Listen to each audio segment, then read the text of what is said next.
नमस्कार दोस्तों, कैसे हैं आप सभी। उम्मीद करती हूँ सभी अच्छे होंगे। दोस्तों, आप सभी का स्वागत है आप ही के चैनल प्राचीन कहानियों में। अगर चैनल पर पहली बार आए हैं तो प्लीज़ चैनल को सब्सक्राइब करें ताकि वीडियो की नोटिफिकेशन समय समय पर आपको मिलती रहे। दोस्तों, आज फिर एक नई कहानी लेके आई हूँ। कहानी का शीर्षक है धोखेबाज की हार। चलिए कहानी शुरू करती हूँ। एक गाँव में एक किसान रहता था। वह बहुत ईमानदार और परिश्रमी था। वह हमेशा यही कहा करता था कि जैसा कोई करता है वैसा ही फल उसे मिलता है। सारे गांव में यह मशहूर था कि किसान को कितना भी प्रलोभन क्यों न दिया जाए, वह कभी किसी से बेईमानी या धोखा नहीं करता है। किसान सवेरे उठकर अपने खेत पर चला जाता था और दिन भर मेहनत करके घर लौटता था। फसल काटकर जब शहर में बेचने जाया करता था तो वहाँ के साहूकार लोग उसकी फसल का सामान सबसे पहले खरीद लिया करते थे। किसान के पड़ोस में एक निकम्मा आदमी रहता था। वह दिन भर अपने घर में लेटा रहता था, कभी खेत में जाकर मेहनत नहीं करता था। उसके पुरखे जो रुपये पैसा छोड़ गए थे वह भी धीरे धीरे ख़त्म हो गया, तो वह आलसी उधार ले लेकर उसे अपने शौक़ पूरे करने लगा। गांव के सभी लोग उस निकम्मे आदमी से नफरत करते थे। वह हमेशा इसी चक्कर में रहता था कि किसी भोले आदमी को जाल में फंसाकर ठग लिया जाए। उसका काम इसी प्रकार चलता था। सभी जानते थे कि वह एक नंबर का धोखेबाज और धूर्त है।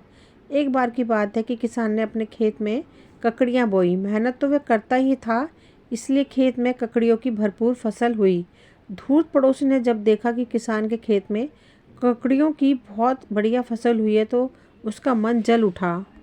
ईर्ष्या की आग में जलते हुए धूर्त पड़ोसी ने सोचा, क्या किया जाए जिससे इस किसान की कमाई हड़पी जा सके। यह तो भोला है ही, क्यों ना मैं इसे किसी चक्कर में फंसाकर धन ऐंठ लूं। धूर्त ने मनी मन एक चाल सोच ली। अगले दिन उसने देखा कि किसान अपने खेत से ककड़ियां तोड़कर एक गाड़ी में भर रहा है। जब किसान सारी ककड़ियां गाड़ी में भर चुका तो धूर्त पड़ोसी उसके पास आकर बड़े प्यार से बोला, प्यारे भाई, लगता है ककड़ियां बेचने शहर ले जा रहे हो। सचमुच तुम्हारी मेहनत सफल हुई। ये ककड़ियां तो बहुत ही सुंदर हैं। धूर्त पड़ोसी की बात सुनकर किसान खुशी खुशी बोला, हाँ भाई, ककड़ियों की फसल बहुत अच्छी हुई है, शहर में बेचने जा रहा हूँ। किसान की बात सुनकर धूर्त ने कुछ देर सोचा, फिर जोरों से हंस पड़ा। किसान ने जब धूर्त पड़ोसी को हंसते हुए देखा तो आश्चर्य में पड़ गया। उसने पूछ ही लिया, क्या बात है भाई, तुम इतनी जोर से क्यों हंस रहे हो? क्या मैंने कोई गलत बात कह दी है? किसान की भोली बात सुनकर धूर्त पड़ोसी समझ गया कि किसान को बड़ी आसानी से फांसा जा सकता है। वह किसान से बोला, प्यारे भाई, एक बात बताओ, अगर मैं तुम्हारी ये गाड़ी भर ककड़ियाँ खा जाऊँ तो तुम मुझे क्या इनाम दोगे? किसान उसकी बात सुनकर ठाका मारकर हंसा। वह सोचने लगा, यह पड़ोसी पागल हो गया है, कह रहा है कि गाड़ी भर ककड़ियाँ खा जाऊँगा। भले कहीं एक आदमी गाड़ी भर ककड़ियाँ खा सकता है? हंसते हुए किसान ने धूर्त पड़ोसी से कहा, छोड़ो भाई, क्यों मजाक करते हो? मैं जल्दी शहर जाना चाहता हूँ। भला कहीं एक आदमी इतनी ककड़ियाँ खा सकता है? क्या तुम मुझे इतना मूर्ख समझते हो कि मैं तुम्हारी बातों में आ जाऊँगा? अरे नहीं भाई, मजाक नहीं कर रहा हूँ, मैं सचमुच ये गाड़ी भर ककड़ियाँ खा सकता हूँ। तुम्हें यकीन नहीं है तो शर्त क्यों नहीं लगा लेते? चुनौती देते हुए उस धूर्त पड़ोसी ने किसान को उकसाया। आखिर किसान उसके जाल में फंस ही गया। उसने भी मजाक के स्वर में कह दिया, ठीक है, तुम भी क्या याद करोगे? शर्त लगाता हूँ, अगर तुम ये गाड़ी भर ककड़ियाँ खा लोगे तो मैं तुम्हें एक ऐसा लड्डू दूंगा जो इस नगर के द्वार से न निकल सके। धूर्त पड़ोसी खुश हो गया। उसने गवाह बुलाकर सबके सामने शर्त रख दी। किसान ने उससे कहा, देखो प्यारे भाई, अगर तुम लड्डू न दे सके तो मैं सोने की मुद्राएं देनी पड़ेंगी। किसान जानता था कि कोई भी आदमी गाड़ी भर ककड़ियाँ खा ही नहीं सकता। उसने हाँ कह दी। धूर्त ने गवाहों के सामने कहा, ठीक है, आप सब लोग गवाह हैं, मैं अब इन सब ककड़ियों को आप सबके सामने खा ही लेता हूँ। इतना कहकर वह धूर्त गाड़ी में ही से ककड़ियाँ उठाकर उनको थोड़ा सा किनारा मुंह से काट काट कर रखने लगा। थोड़ी देर में ही उसने सारी ककड़ियों के किनारे मुंह से काट काट कर वहीं फेंक दिए। इस प्रकार एक भी ककड़ी उसके पेट में नहीं गई, लेकिन सारी की सारी ककड़ियों पर दांतों के निशान हो गए। किसान और सारे गवाह धूर्त की इस हरकत को देख रहे थे, लेकिन कोई कुछ नहीं बोला। धूर्त ने किसान से कहा, लो प्यारे भाई, मैंने एक गाड़ी भर ककड़ियाँ खा ली हैं। लाओ, शर्त के अनुसार मेरा लड्डू दो या फिर 100 स्वर्ण मुद्राएं मुझे दो। किसान अपनी सारी ककड़ियों को नष्ट होते देख चुका था। वह धमकते हुए बोला, तुमने तो एक भी ककड़ी नहीं खाई, फिर लड्डू तुम्हें कैसे दिया जाए? तुम तो शर्त हार गए हो, मेरी सारी ककड़ियों का मूल्य मुझे दो। धूत पड़ोसी तो चालाक था ही, गवाहों को बुलाकर कहने लगा, अरे वाह प्यारे भाई, कमाल करते हो तुम। अगर मैंने ककड़ियाँ नहीं खाई तो चलो तुम उन्हें बेचकर दिखाओ, अभी सारी बात का पता चल जाएगा। किसान ने आवाज़ लगाकर ककड़ियाँ खरीदने वालों को बुलाया। जो भी आता वे यही कहता, ये तो खाई हुई ककड़ियाँ हैं, इन्हें बाजार में क्यों बेच रहे हो? और फिर एक एक करके सभी खरीदार यही कहकर लौट गए कि ये तो खाई हुई ककड़ियाँ हैं। अब तो धूर्त पड़ोसी किसान के ऊपर गुस्सा करते हुए सीखने लगा। पहले तो शर्त लगाई और अब हार गए हो तो बेईमानी करते हो। या तो मुझे एक बड़ा लड्डू दो जो नगर द्वार से ना निकल सके, या स्वर्ण मुद्राएं दो। मैं शर्त जीत गया हूँ। गवाहों ने भी धूर्त की बात का समर्थन किया, क्योंकि हर खरीदार ने यही कहा था कि ये ककड़ियाँ तो खाई हुई हैं।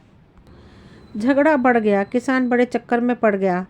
धूर्त उससे लड्डू मांग रहा था। आखिर जब मामला नहीं सुलझा तो धूर्त अपना मामला नगर के न्यायालय में ले गया। सारे गवाहों ने एक स्वर में कहा कि सभी खरीदारों ने कहा है कि यह ककड़ियाँ तो खाई हुई हैं। नगर के न्यायाधीश क्या कहते? गवाहों के बयानों से यह सिद्ध हो गया था कि धूर्त पड़ोसी ने गाड़ी भर ककड़ियाँ खा जाने की शर्त लगाई थी। बाजार के सभी खरीदारों ने यही कहा कि ये ककड़ियाँ तो खाई हुई हैं, इसलिए धूर्त अपनी शर्त जीत गया। बेचारा किसान चक्कर में पड़ गया। उसको वह धूर्त पड़ोसी एक ही रट लगाए हुए था कि मुझे एक बड़ा लड्डू दो जो नगर द्वार से ना निकल सके। अगर नहीं दे सकते तो फिर 100 स्वर्ण मुद्राएं तुरंत दो। किसान ने बहुत बार समझाया, लेकिन धूर्त अपनी जिद पर अड़ा ही रहा। किसान उसके जाल में फंस चुका था। उसे समझ नहीं आ रहा था कि वे क्या करे। उसने धूर्त पड़ोसी से कहा, ठीक है भाई, तुम शर्त जीत गए हो, ये मैं मान लेता हूँ। अब मुझे एक दिन का समय तो दो, मैं कल तुम्हें लड्डू बनवाकर दे दूँगा। किसान की बात सुनकर धूर्त पड़ोसी ने मन ही मन सोचा, ये भोला किसान भला एक दिन में ऐसा लड्डू कहाँ से बनवा कर लाएगा जो नगर द्वार से न निकल सके। उसने खुशी खुशी एक दिन का समय दे दिया। किसान बेचारा कुछ जानकर लोगों के पास गया। उसने धूर्त पड़ोसी की धोखेबाजी की सारी कहानी सुनाकर उनसे मदद मांगी। सभी जानते थे कि धूर्त ने बेचारे भोले भाले किसान को धोखा देकर ठग लिया है, लेकिन उसके बचने का उपाय किसी को नहीं सूझ रहा था। तभी उनकी निगाह पास से जाते हुए एक जैन साधु पर पड़ी। उन्होंने साधु को आदर सहित बुलाकर सारी बात बताई और किसान की मदद करने को कहा। साधु ने कुछ देर सोचा, फिर किसान ने कहा, तुम सचमुच ईमानदार और भोले हो। मैं तुम्हें एक रास्ता बताता हूँ, वैसे ही करोगे तो तुम्हारी जीत हो जाएगी। किसान खुश हो गया। साधु ने उसे एक उपाय बता दिया। किसान घर गया और निश्चिंत होकर सो गया। अगले दिन धूर्त पड़ोसी आ गया। किसान ने कहा, भाई अपने सब गवाहों को बुला लाओ, मैं लड्डू बनवा लाया हूँ, मेरी ओर से ये साधु महाराज गवाह हैं। धूर्त तो अभिमान में अकड़ा हुआ था कि उसने गवाह बुला लिए। सबके सामने किसान ने कहा, आप सब गवाह हैं, मैंने कहा था कि मैं इन्हें ऐसा लड्डू दूंगा जो नगर द्वार से न निकल सके। आप सब नगर द्वार पर चलिए, मैं शर्त के अनुसार इन्हें आप सबके सामने वह लड्डू दूंगा। सभी गवाहों के साथ किसान और धूर्त पड़ोसी नगर द्वार पर आ गए। वहां आकर किसान ने एक छोटा सा लड्डू नगर के द्वार पर रख दिया। अब धूर्त से किसान ने कहा, लो भाई अपना लड्डू उठा लो। धूर्त क्रोध में बोला, ये क्या मजाक है प्यारे भाई, तुमने कहा था कि ऐसा लड्डू दोगे जो नगर द्वार से ना निकल सके। किसान ने गवाहों से कहा, भाइयों जरा आप इस लड्डू से कहिए कि ये नगर द्वार से निकल कर दिखाइए। देखिए मैं आप सभी के सामने इसे कहता हूँ कि नगर द्वार से निकल, लेकिन ये चलता ही नहीं। अब आप सब भी कहकर देख लें। सभी गवाहों ने एक स्वर में कहा, यह तो चलता ही नहीं, नगर द्वार से कैसे निकल सकता है। साधु महाराज ने कहा, तब तो आप सब इस किसान की बात मानते हैं कि लड्डू नगर द्वार से नहीं निकलता है। बताइए, सब मानते हैं ना? सभी ने हाँ कह दी। साधु ने कहा, अपना लड्डू उठा लो और यहाँ से भाग जाओ। धूर्त समझ गया कि अब उसकी चालबाजी नहीं चल सकती। वह लज्जित होकर चला गया। किसान साधु महाराज के चरण छूकर बोला, महाराज आपकी कृपा से मेरा धन आज लूटने से बचा, मैं आभारी हूँ आपका। साधु ने शांत स्वभाव से कहा, तुम भोले हो यह तो ठीक है, लेकिन धूर्त की बातों में आकर अपने असली काम को भूल गए थे, इसलिए तुम ठगे गए। याद रखो, जो अपने काम में काम रखता है उसे कोई नहीं ठग सकता। किसान ने साधु महाराज को विश्वास दिलाया कि अब वह कभी लालच में नहीं पड़ेगा। सदा अपने काम से काम रखने का प्रण भी किसान ने किया। साधु अपनी राह चले गए और किसान धूर्त के चंगुल से निकल गया। दोस्तों, ये कहानी यहीं समाप्त होती है। मिलती हूँ अगली कहानी में। तब तक के लिए थैंक